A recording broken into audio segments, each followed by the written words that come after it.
अस्सलाम वालेकुम। उम्मीद है आप सब लोग खैरियत से होंगे। तो आज का जो बयान है वो हज़रत नूह अलैहिस्सलाम के ऊपर है।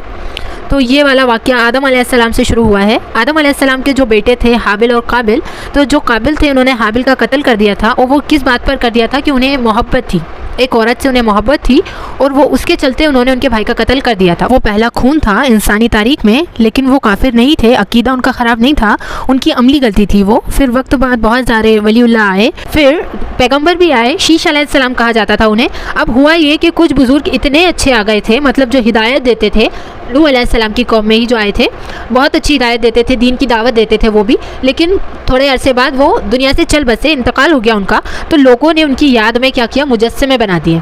उनकी याद में लोगों ने स्टैचू बनवा दिए, बुत बनवा दिए, कुछ भी हम कह सकते हैं। तो उनकी यादों में स्टैचू बना दिए, जो कि बहुत ज़्यादा हराम है इस्लाम में। ये बिल्कुल भी नहीं है कि आप किसी का स्टैचू बनाओ और उसको पूजो, शिर्क है ये एक तरीके का। लेकिन आजकल लोग इसको बहुत नॉर्मल समझते हैं। कोई पीर साहबों की तस्वीरें अपने घर में लगा रहा है, कोई अपने अम्मी अब्बा की तस्वीरें लगा रहा है, कोई खुद की तस्वीरें लगा लेता है। तो ये बिल्कुल शिर्क है, ये इस्लाम में हराम माना गया है इसको। ये कहीं भी नहीं है इस्लाम में कॉन्सेप्ट कि आप किसी की याद में तस्वीरें अपने घर पर लगाएं। तो ये जो वाक़या है ये इसी पर है, जो नूह अलैहिस्सलाम की कौम थी वो का बुत बनाकर उनको पूजने लगी थी। तो इसी के ऊपर ये बयान है। तो वो जो 5 बुजुर्ग थे, वद, सुआ, यऊक, यहूज़ और नसर, नूह अलैहिस्सलाम उनसे कहते हैं कि इनको, ये बुतों को तो तुम ही ने अपने हाथों से बनाया है, तो ये तुम्हारी बात कैसे सुनेंगे, कैसे तुम्हारी बात मानेंगे। तो वो नूह अलैहिस्सलाम की कौम जो थी वो नूह अलैहिस्सलाम से कहती है जवाब में कि ये अल्लाह के नेक बंदे हैं। तो कहते हैं कि हम इनके आगे सजदा करते हैं और सजदा करेंगे तो खुश कौन होगा, खुश अल्लाह ताला होंगे। बहुत ही फिजूल सी उनकी बातें थी।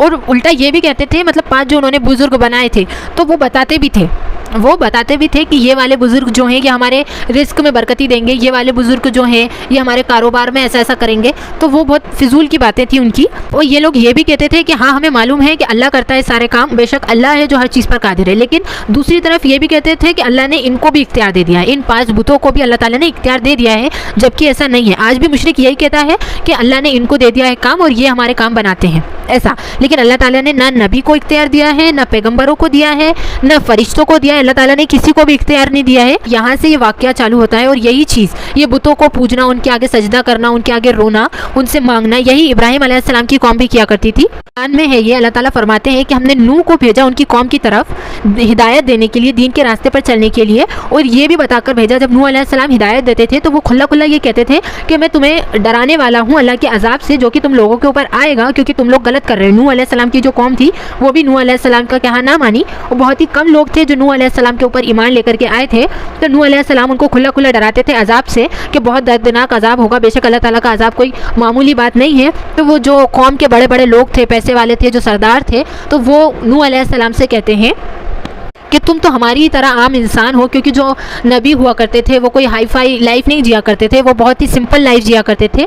तो वो सरदार वो नूह अलैहिस्सलाम से कहते हैं कि तुम तो हमारी तरह नॉर्मल आम इंसान हो, हमारी तरह खाते पीते हो, तो तुम कैसे पैगंबर हो सकते हो, तुम्हें कैसे मालूम है कि अल्लाह ताला हमारे ऊपर अजाब भेजेगा। इसी पर आप सल्लल्लाहु अलैहि वसल्लम की एक हदीस है, माया कि मेरी उम्मत जो होगी, मुझे उस पर फ़र्क करने का या नापतोल में डंडी मारने का ऐसा कोई खौफ नहीं है। मुझे ये खौफ है कि जो मेरी कौम होगी उसके पास पैसा बहुत आएगा, दौलतमंद होगी मेरी जो उम्मत होगी वो, और इतनी दौलत होगी इनके पास कि इनको हलाक कर देगी, जैसे पिछले लोगों को कर दिया था। साबित भी है, आप अरब कंट्रीज़ में जाकर के देखिए अभी कितना ज़्यादा उनके पास पैसा है, तो उनको बिल्कुल भी ईमान नहीं है उनके पास। लेकिन वही आप 90s के अरब कंट्री में जाकर के देखेंगे तो तब पैसा नहीं था, इतना पैसा नहीं था, लेकिन ईमान बहुत था। लेकिन अभी आप अरब कंट्रीज़ में जाकर के देखेंगे तो वहाँ का माहौल आपको पता ही है कि अभी करंटली में क्या चल रहा है वहाँ पर।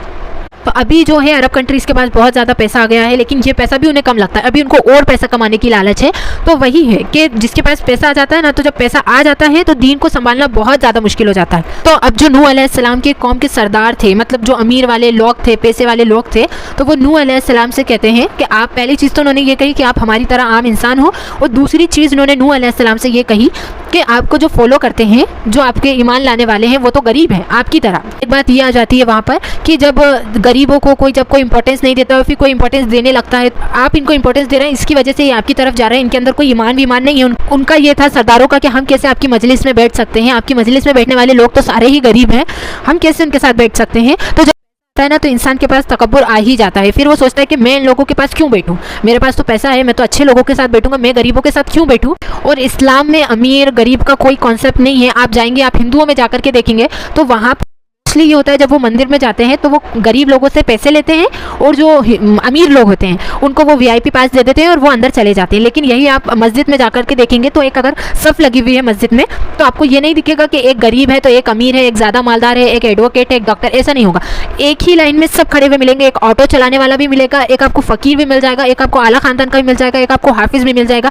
ऐसे एक लाइन में सब मिल जाएंगे। अल्लाह ताला किया और इस्लाम में ऐसा कोई कॉन्सेप्ट नहीं है अमीर और गरीब का। तो नूह अलैहिस्सलाम ने कहा कि ना मेरे पास कोई खजाने हैं, ना मैं मालदार हूँ, ऐसा मैंने कभी भी नहीं कहा, और ना ही मेरे पास कोई गैब है। क्या मैं कोई गैब जानता हूँ कि कल क्या होने वाला है? मुझे खुद नहीं मालूम कि मैं कल कहाँ होऊंगा और मेरे साथ कल क्या होने वाला है, क्योंकि जो पैगंबर होते हैं वो आलिमुल गैब नहीं होते हैं। उनको खुद नहीं मालूम होता है कि कल क्या होने वाला है, ना ही फरिश्तों को पता होता है, किसी को भी नहीं पता होता है।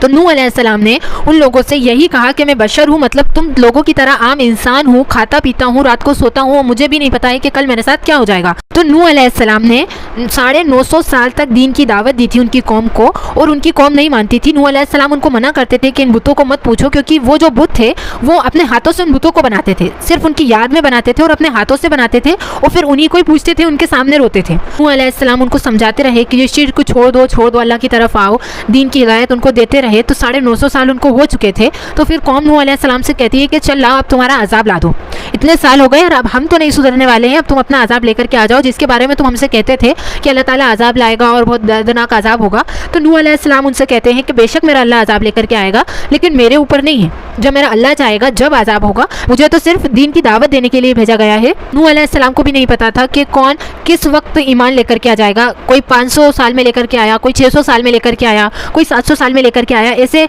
बहुत ज़्यादा टाइम में लोग ईमान लेकर के आए, लेकिन जितने लोग ईमान लेकर आए थे वो तकरीबन सिर्फ 40 से 80 लोग थे जो नूह अलैहिस्सलाम के ऊपर ईमान लेकर के आए थे।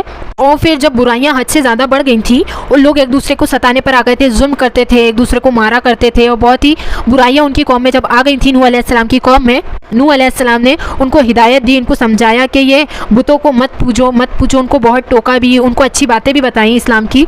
पर वो लोग इतने ज़्यादा मशगूल हो गए थे कि उन्होंने नूह अलैहिस्सलाम की बातों पर बिल्कुल भी गौर ही नहीं किया। जब नूह अलैहिस्सलाम उनको डराते थे तो वो उनका नूह अलैहिस्सलाम का मजाक उड़ाते थे, बहुत ज़्यादा मजाक उड़ाते थे। और फिर जब एक हद तक नूह अलैहिस्सलाम को लगा कि अब ये कौम नहीं सुधरने वाली है, तो अल्लाह ने नूह अलैहिस्सलाम को वही की कि अब ये कौम में कोई भी ईमान नहीं लाएगा। जिनको भी ईमान लेकर के आना था वो लेकर के आ गए थे ईमान नूह अलैहिस्सलाम के ऊपर। अब जब अजाब नाजिल होने का वक्त आया तो अल्लाह ताला ने नूह अलैहिस्सलाम को हुक्म दिया एक कश्ती बनाने का, बड़ी सी कश्ती बनाने का।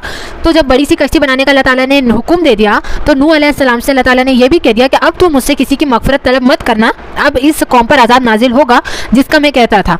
तो जब नूह अलैहिस्सलाम को अल्लाह ताला ने हुक्म दिया कि अब तुम कश्ती बनाओ, अल्लाह की हिदायत के मुताबिक नूह अलैहिस्सलाम ने कश्ती बनाना चालू करी। उनके जो बड़े सरदार थे, जो बड़े, तो वो जब देखते नूह अलैहिस्सलाम को तो नूह अलैहिस्सलाम का मजाक उड़ाते कि यहाँ तो दूर दूर तक कोई दरिया भी नहीं है, न पानी का नामो निशान है, सूखा यहाँ पड़ा हुआ है, और तुम चले हो इतनी बड़ी कश्ती बनाने के लिए। ऐसे करके वो नूह अलैहिस्सलाम का बहुत मजाक भी उड़ाते थे। तो नूह अलैहिस्सलाम ने उनसे कुछ भी नहीं कहा, बस नूह अलैहिस्सलाम सब्र करते थे। अल्लाह ताला ने नूह अलैहिस्सलाम को हुक्म दिया कि अब तुम इसमें अपने ईमान वालों को बिठा लो, यानी कि जो तुम्हारे रिश्तेदार हैं, जो तुम पर ईमान लेकर के आए हैं। और हाँ, ये भी नूह अलैहिस्सलाम को उन्होंने कह दिया था कि एक जानवरों का जोड़ा भी रख लो, एक जानवरों का जोड़ा भी रख लो, इस कश्ती में सवार कर लो। तो नूह अलैहिस्सलाम ने अल्लाह के हुक्म से, वो कश्ती इतनी बड़ी थी कि एक जानवरों का जोड़ा भी नूह अलैहिस्सलाम ने सवार कर लिया था उस कश्ती में। फिर अजाब नाजिल होने का वक्त आया तो जो ज़मीन थी उसमें से पानी के चश्मे फूटना चालू हुए, और वो इस कदर फूटना चालू हुए जैसे कि फट सी गई हो पूरी ज़मीन, और आसमान से इस तरह का पानी बरसना चालू हुआ जैसे किसी ने फुल प्रेशर में नल चालू कर दिया हो। इस तरीके का पानी आसमान से आ रहा था। तो जो पूरी अलैहिस्सलाम की वो उस पानी में तबाह हो गई। तो जब तबाह हो रही थी तो उस टाइम पर वो पानी जो था उसकी स्पीड इतनी थी कि पहाड़ों तक जा रहा था वो पानी, नीचे से भी ज़मीन फट गई थी और ऊपर से आसमान से भी पानी आ रहा था। तो वो इस हद तक का पानी आ रहा था कि नूह की कश्ती उन पहाड़ों के ऊपर चल रही थी तो पानी में ही, लेकिन वो पहाड़ों को टच करती हुई नूह अलैहिस्सलाम की कश्ती चल रही थी। तो उसी में नूह अलैहिस्सलाम ने देखा कि एक पहाड़ पर उनका बेटा भी है, जो कि बुरे संगत में रहकर के बुरा हो गया था, बुरे लोगों के साथ रहकर वो भी शिर्क करने लगा था। नूह अलैहिस्सलाम की बात नहीं मानता था उनका बेटा भी। तो नूह अलैहिस्सलाम ने उनसे कहा कि अभी भी वक्त है, तुम तौबा कर लो और अल्लाह की तरफ आ जाओ, ईमान लेकर के आ जाओ। तो नूह अलैहिस्सलाम का बेटा जो था वो नूह अलैहिस्सलाम से कहता है कि नहीं, मैं तो किसी भी पहाड़ पर चढ़ जाऊँगा और मुझे मगफरत मिल, मैं किसी भी पहाड़ पर चढ़ जाऊँगा। तो नूह अलैहिस्सलाम ने फरमाया कि इस कश्ती के सिवा तुम्हें आज किसी भी जगह पर पनाह नहीं मिलेगी। जो नूह अलैहिस्सलाम की कश्ती थी उसको जगह अजाब आया हुआ ही था, सब जगह पानी पानी हो रहा था। नूह अलैहिस्सलाम के बेटे ने उनकी बात नहीं मानी, वो कश्ती पर सवार नहीं हुआ। तो एक लहर आई, उसी वक्त एक लहर आई और नूह अलैहिस्सलाम के सामने उनका बेटा भी उस लहर के अंदर डूब गया, हलाक हो गया। انہوں نے اپنے والد کی بات نہیں مانی تھی اور ساری قوم نے بھی نوح علیہ السلام کی بات نہیں مانی تھی، تو اسی کی وجہ سے عذاب نازل ہوا اور سب تباہ ہو گیا. اور پھر نوح علیہ السلام کی کشتی جو تھی وہ جودی پہاڑ پر جا کر کے رک گئی. تو نوح علیہ السلام اللہ تعالیٰ سے شکایت کرنے لگ گئے، اور وہ شکایت یہ تھی کہ آپ نے تو کہا تھا کہ میرے جو بھی اہل ایمان والے ہوں گے آپ ان کو بچا لیں گے، میرے رشتہ دار ہوں گے جو میرے اپنے ہوں گے جو ایمان لے کر کے آئے ہوں گے آپ انہیں بچا لیں گے، تو پھر آپ نے میرے بیٹے کو ہلاک کیوں کیا؟ کیونکہ جو ان کا جو بیٹا تھا وہ بھی اس عذاب میں ہلاک ہو گیا تھا. اللہ تعالیٰ نے فرمایا جو تمہارا بیٹا تھا وہ کافروں کے ساتھ رہ کر کافر ہو گیا تھا، بت پرستی کرنے لگا تھا، تو میں نے اس لیے اسے ہلاک کرایا اور اب تم مزید اس بات پر بحث مت کرنا. تو نوح علیہ السلام نے اللہ تعالیٰ سے معافی مانگی. پھر جودی پہاڑ پر جا کر جب ان کی کشتی رکی تو پھر وہ لوگ زمین پر اترے سلامتی کے ساتھ. اور پھر یہ جو پورا واقعہ تھا اس سے ہمیں یہی سیکھ ملتی ہے کہ چاہے کتنے بھی امیر باپ کا بیٹا کیوں نہ ہو، چاہے پیغمبر کا ہی بیٹا کیوں نہ ہو، اگر وہ برے کام کرے گا، شرک میں مشغول ہوگا، تو اللہ تعالیٰ کے سامنے اس کی بھی پکڑ ہوگی، اس کو بھی عذاب نازل ہو، اس کے اوپر بھی عذاب نازل ہوگا. تو جب اللہ کے چہیتے نوح علیہ السلام کا بیٹا بھی نہیں بچ سکا تو ہم تو ان کے آگے کچھ بھی نہیں ہیں. تو یہی تھا آج کا بیان. ربنا آتینا فی الدنیا حسنۃ وفی الآخرۃ حسنۃ وقنا عذاب النار. رب اشرح لی صدری ویسر لی امری واحلل عقدۃ من لسانی یفقہوا قولی. ربنا تقبل منا انک انت السمیع العلیم. یا ارحم الراحمین یا ارحم الراحمین یا ارحم الراحمین یا مقلب القلوب ثبت قلبی علی دینک. السلام علیکم ورحمۃ اللہ وبرکاتہ.